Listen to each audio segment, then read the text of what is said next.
आमर अंतकरण गर्वित न हो, कठिन न हो, अहंकार पूर्वक कले गादीच्युत हम, गौरव जीव से गदस्थ तार खाद्य भी बदली जीव नड़ा खाइला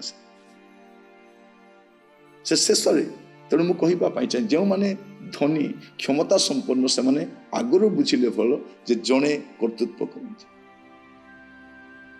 जड़े कर्तृत्व करते, स्वर्ग कर्तृत्व करे, सदाप्रभु कर्तृत्व करते, से राजत्व दियंती, से दायित्व दियंती, बेल थाउ था बुझिले नचेत गर्व कले तो गौरव जाए, सब जाए। आज प्रसंग होची गर्व खर्व जाए।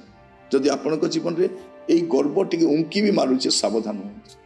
जदि कौन पद पदवी अच्छा, कौन दायित्व अच्छा, कौन रेस्पॉन्सिबिलिटी आपको दि जाइए, आज टंका पैसा अच्छी, गाड़ी अच्छी, आधिपत्य अच्छी, भावंतु नहीं रही सब चली।